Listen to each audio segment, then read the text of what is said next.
and all of the other guys.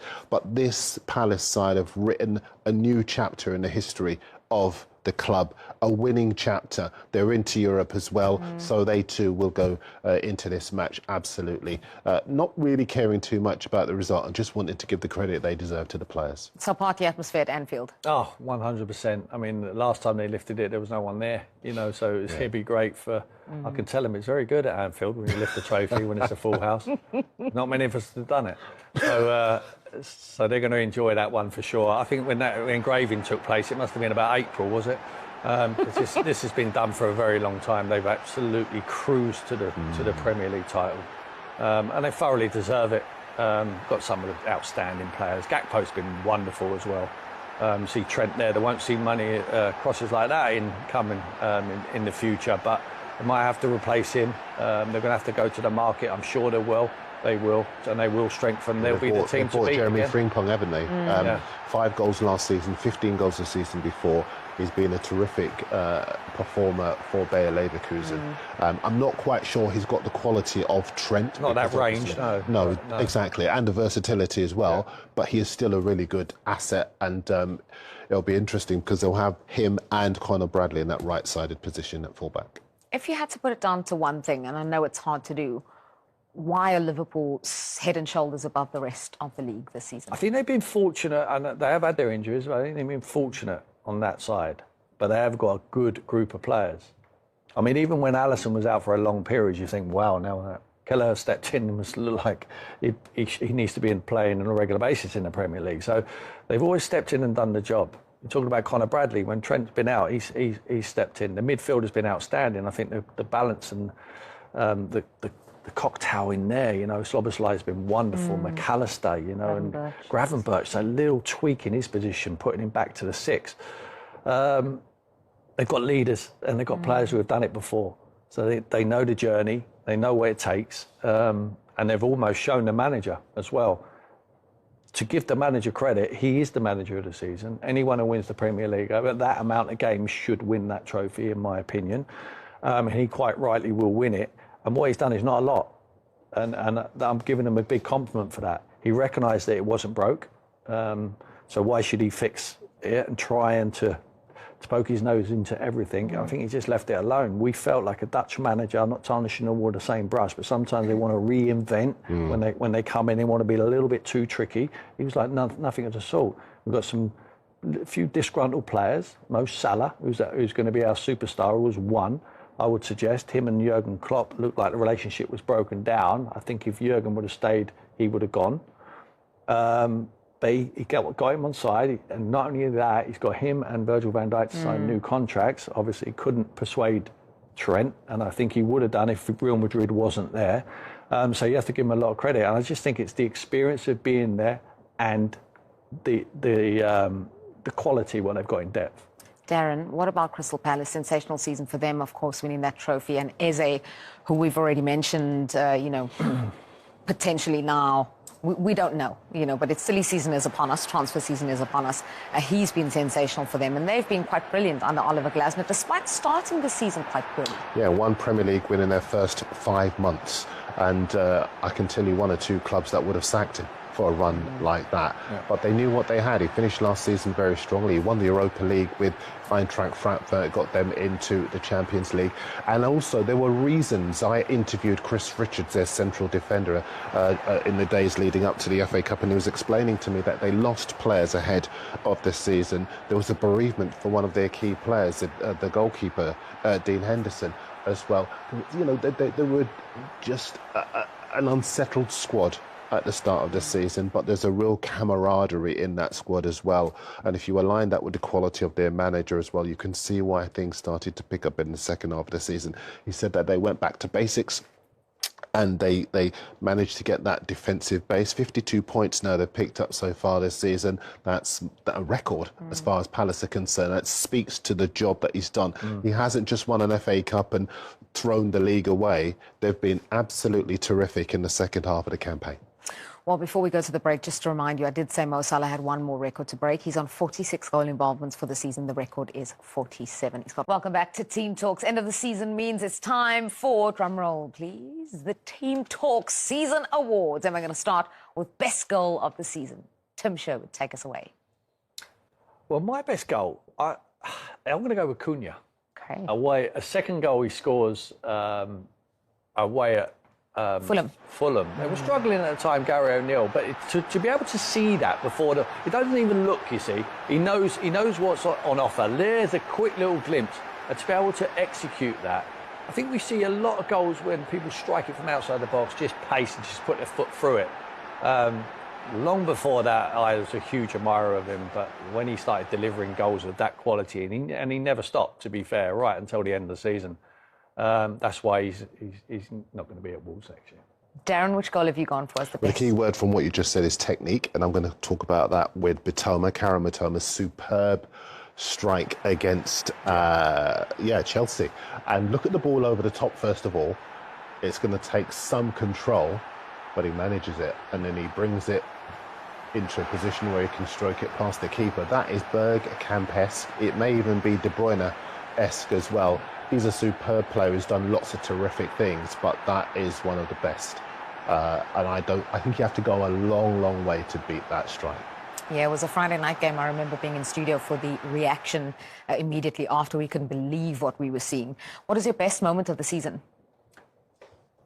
My best moment is a man we're not going to see in the Premier League. Well, I believe we're not going to see him. It's Jamie Vardy's 200 goal for for Leicester in 500 games. Just the numbers. I mean, just the timing of his run here. See how he's slow. He knows he can't run quick to get there. Then he changes pace, and that is a typical Vardy goal. And I just think he's wrote his own script there, and it's just incredible. And I was pleased that he did it. Actually, he will not be playing in the last game of the season on Sunday, but he doesn't want it anymore. That is him. That is him all over. That's in front of the away fans. He is an absolute scourge of away support, isn't he? 100%. I mean, he loves it. They give him so much stick. They love to just get on his back, but he just answers them in that way time and time again. For me, should be in the Premier League still, 100%. In a good side. 200 goals in 500 games, all nice round numbers, and that's it. He signs off. What was your best moment?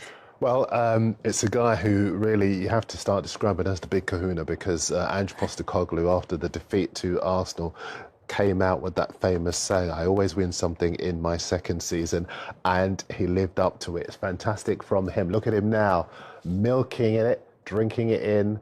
I'm surprised that he didn't turn up to his post-match press conference in a fur coat with a cigar. Please don't smoke, obviously, because I think he has absolutely vindicated himself and shoved one in the eye of all of the people who believed that he wouldn't do it. They're into the Champions League. They've won a first major trophy in 17 years in their first UEFA Cup, Europa League, since 1984. This guy, yeah, you can see why he looks so satisfied. Yeah, if you don't know how manifestation works, Postecoglou has shown everybody. Nobody believed it. Where they are in the Premier League, 17th and with a trophy. I think it was Mick Jagger who said you can't get no satisfaction. I think you can. Live scenes there from the Tottenham parade, and we will get to it. But who, final award, is your best player of the season? Mo Salah. I think without Virgil van Dijk was outstanding for him as well. Sloboslai as well, but the numbers where he continues to stick on the board, just incredible. The assists, the goals, the turning up on big occasions you see there against Arsenal and here against Brighton. I mean, he's just a magician. He's absolute. Do you know, so that you don't have to ask me, I'm just going to agree with Tim, because I think he's absolutely right with every word that he has just said. The goals, the touch, the quality, the opposition he scored against, the composure. There are so many adjectives and superlatives you could throw his way, and he lives up to every single one. He is established himself as a Premier League legend. He's a king in his part of the world, on his continent. He's just a giant. And he doesn't play well every game. He doesn't have to play well. But when you look in the paper, see who scored the goals, see who on the assists, it always affects the football match, and that's what you need. When you're going for titles, you need someone who's your big player to stick the ball in the back of the net. That's why we've said it year on, year out now. For the last 2 or 3, Arsenal need someone to put the ball in the back of the net. It doesn't have to be a 9, but it has to be someone like Salah who turns up on a big occasion and puts them numbers together. 20-plus goals, what he's scoring, season in, season out. Just a genius, a pleasure to talk about. breaking records every week as Mo Salah equaled the record for the most Football Writers Association awards last night. 3 equal with Thierry Henry. A lot, because it's completely true that he's had very, very, very good seasons at Liverpool. But this one probably stands out in terms of numbers. And if you add to that we also won the league, that would probably give him a fair chance. But fortunately for all the football fans around the world, he's not the only player that has had a great season. So I think we were able to watch many great football players this season again. But if there's ever a chance for him, it would be this season. If not, then he's going to try and push even harder next season. That's what I already know with him. That'd be some task improving on this season for him. In terms of individual performance, that would be hardly impossible, although never say that something is impossible for Mo, because he's proven that he can always raise his game even further. And that's, I think, also the elite mentality that a star player should have. Never be satisfied with where you are. And that's the mentality he has. In terms of team, we can do a bit better, because we've played for 4 trophies and we've only won 1. The biggest, that's true. But obviously Sunday and Monday we're looking at... Now, the hardest, I would say. Yeah. Maybe the biggest, you can always debate on that, but the hardest, yeah. Obviously Sunday and Monday we're looking at celebration. I know there's a game to play as well. What concerns do you have that the celebration could be overshadowed by any adverse reaction to Trent? And are you likely to give him 5 minutes or longer to say that goodbye? Or? I haven't decided on that one yet, but I think this should be a day that everybody is going to enjoy. It's been 35 years. Everybody is waiting for this moment, or everybody, but the Liverpool fans are waiting for this moment.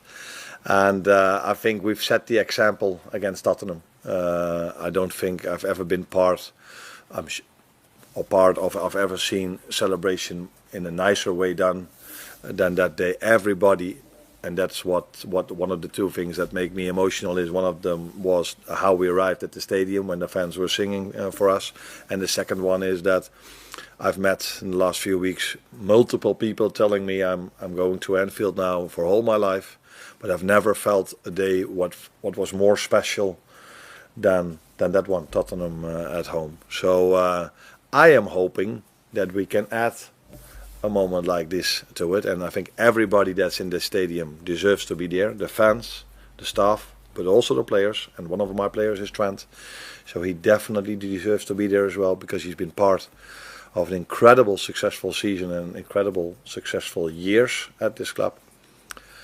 So yeah, I can only hope that we do it one more time over what we did against Tottenham, and I have a lot of trust in our fans to do the same again. It's fitting, obviously finishing the season against the FA Cup winners, but I just wonder what your overriding emotion will be when you and your players go up and finally lift that Premier League trophy as well. Predecessor as well, of course. Sorry? In front of you. Yeah, I've heard he's there. Yeah, it's nice. Proud, special, but I think proud sums up the most, because after working here for a year now, I know even better how hard it is. That's why I just said it's the hardest trophy to win, because cup trophies, you can, doesn't have to be, you can win those by a lucky draw or being lucky in 2 or 3 games by maybe winning a penalty shootout. And then all of a sudden you arrive in the final. But it's always harder to win the league because it's 38 games, and in a period of time where the league has never been as strong as it is. I don't think there's ever been so much competition, even for teams even to go to the Champions League. So that and there's never been a season where the number of 16 and 17 or 15 and 16 of the Premier League play in a final against each other in the Europa League. So that's what makes it so hard. So that would definitely be a proud moment for me and for the players, and also for our fans. So let's hope it's also going to be a special one. Alan Hansen presenting the trophy to you on Saturday, who is a brilliant broadcaster as well as a phenomenal footballer. He was part of a team, a squad that won 8 league titles in a decade. Not too bad. Off the back of what we've just seen Manchester City do as well, you stopping that, what is the potential of your team? Do you think that you've got the potential, maybe not to get 8 and 10 years, or maybe you kind of don't know, what can they achieve? Now I think we have a lot to compete next season again. But what I don't know yet, and that's going to be the interesting one, is if we have this elite mentality, this serial winner mentality of showing up season after season after season. And I think I get the answer already on the 8th of July when we come back together to see in what shape the players are. Because many teams have won the Premier League once, but not many have won them multiple seasons in a row. And that's for a reason. First of all, because it's so difficult. Second of all, that not every player has this elite mentality. When I talk about Mo, it's not a coincidence that he's for 7 years already on a certain level. And last season, he was the one that was the most fittest when we arrived back after the break.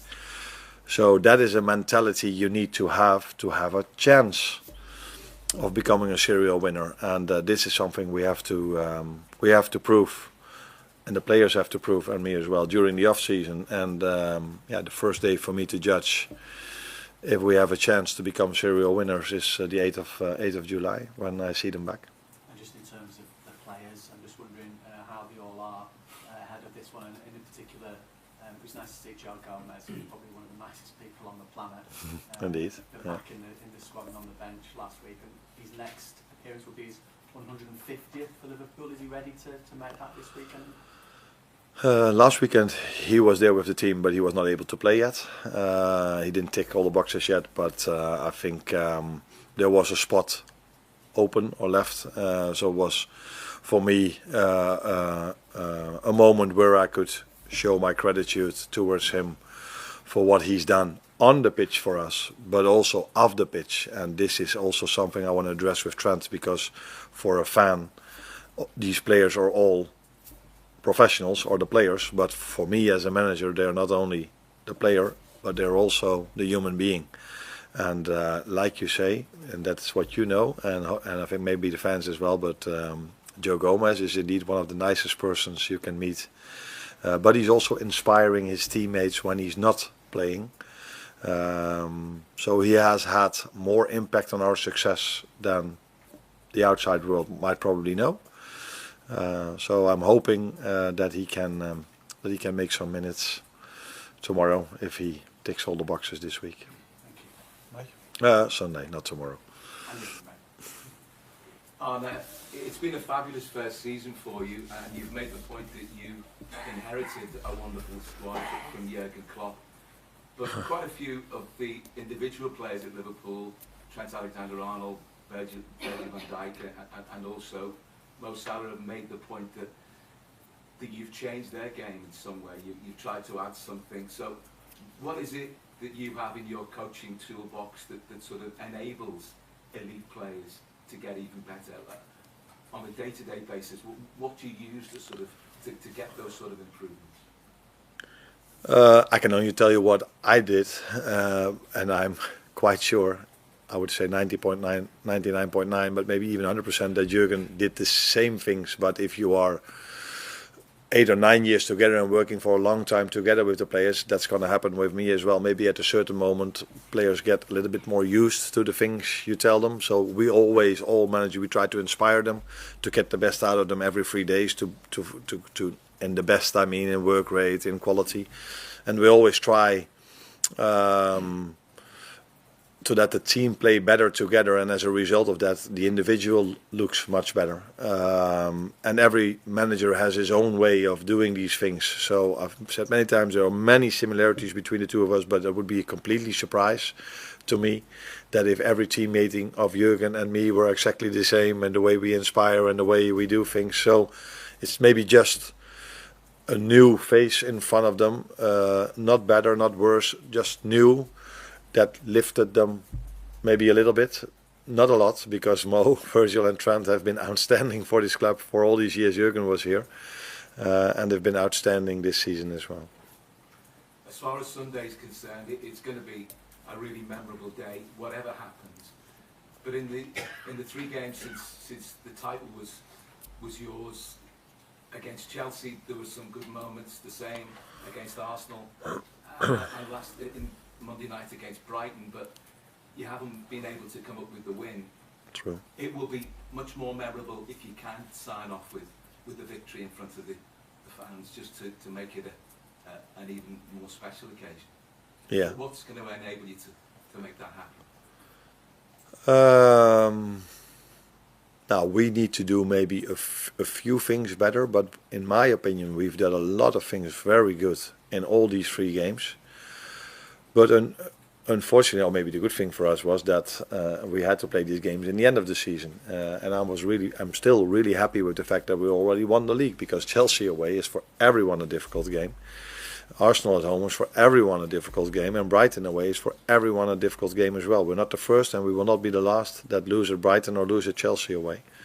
So I've seen many good things throughout these 3 games, but conceded 3 against Chelsea, conceded 2 against Arsenal, conceded 3 against Brighton. That's not of our standards throughout the whole season. So that maybe it's always been a thin line, all these games we've played, but normally we don't concede 8 goals in 3 games. So that tells you that maybe in terms of work rate, the runs we make, the distance we run, and all this is all similar. So no one can tell us that we switched off. But blocking a cross, blocking a shot, throw yourself in front of a ball, that is maybe 1 or 2% less, and then immediately this league hurts you, especially if you play Chelsea, Arsenal, and Brighton. I think all 3 games we were close of winning it. We didn't, because we faced 3 very good teams, and we're indeed hoping we can win on Sunday. But we're gonna face a strong team, because this team won against City, and am I correct if I say no? They had a draw against Arsenal away. So that is what sometimes happens. Maybe we've been lucky that we've had the other games earlier on in the season, and that we've built up a margin that we did. That is no luck, by the way. That was work rate. You're welcome. Carl?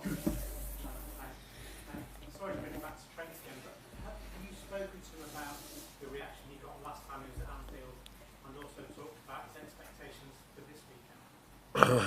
No, I think I've said multiple times that I talk to most players, not on a daily basis, but a lot. And especially if there are circumstances why I should talk to them, then you talk a little bit more often to them. And it's clear that in Trent's situation, there are circumstances for me to talk more with him than with Virgil, for example. So yes, I am talking to him, and I think that is the biggest difference between me and all the ones that have a purple bin. That I speak to the human being, Trent Alexander-Arnold, every day, and that, I think, combined with winning something together, creates a different bond than maybe the fans have with him. So yeah, I do talk to him quite a lot, actually. Although when we started pre-season, he was quite a lot in my office as well, for other reasons. And now he's in my office a few times as well. Expand on those other reasons? Sorry? Expand on those other reasons? I think Mo said already a few things about why he was in my office in pre-season, and there were similar reasons why Trent was in my office in the beginning of the season. That's what you meant, or you meant the? Yeah. He was coming to see you about it. You assumed that he was first choice anyway, so I wondered what the conversation was. Did he need to come and see you in pre-season? How? No, maybe he said it himself, and he's gonna leave either way, so why not telling it? So maybe it's already a first gift I can give Xabi Alonso, but I wasn't completely happy with every single minute how he was on the training ground. So, in my opinion, he could, in certain moments, he could do a bit more, to say it mildly, and that's what we talked about. Combined with that, I said to him, "You're a much better defender than everybody tells you. Unfortunately, you don't show it all the time. And that's why people sometimes say you're not. This is a part of your game you need to improve. But if you are just at it and you're focused and concentrated, there are not many players that can go around him, because he's fast, he's agile, he has a great mentality. But yeah, it's about showing that every single game, because in this world we are judged not only on the 34 games we do well, we are mainly judged on the 4 games that we don't do so well. So yeah, these things we spoke about in pre-season. Monday? Hi, Arne. Barcelona's sporting director Deco said how much they like Luis Diaz. Just wondered what you thought about that, and how much do you want to keep Diaz at the club? Did he say this in front of a microphone, or is that from hearsaying that he said this? Quotes of him. Okay. Yeah, every club has his own way of doing things. I think you're used to the fact that I don't talk about players from other clubs that we haven't signed. So yeah, I understand that he's a big admirer of Lucio Diaz, because I'm a big admirer of him as well. He's a great player, having a great season. So yeah, if he just meant it that way, then he probably would have added to that he's an admirer of Mo Salah and Cody Gakpo as well, or didn't he? Oh, Marcus Rashford. That's what I mean. He just said he admires a few players, which we all do. I admire Lamine Jamal and Rafinha a lot as well, by the way. No, last one for you. Hi, Arne. We saw against Brighton, Dom Soboslai was playing a little bit deeper as a number 8, and you mentioned before the game that he actually sees this as one of his favourite positions. I wondered how you had that conversation across the season with you about giving him a chance in that position, and how did you feel like he did? No, as many players did, we as a team played a good game. Unfortunately, Brighton played a very good game as well. So it was a close call. I think he had a great pass towards Mo, which was the lead up to the first goal. He played a good game. Nothing new to see. Just interesting more to see the dynamic on the midfield with Harvey, Dom, and Ryan in behind him. If he wants to play in that position, he is in big competition, because I'm also an admirer of McAllister. So, but also of Don, by the way. It was interesting to see, but Ya saltan uno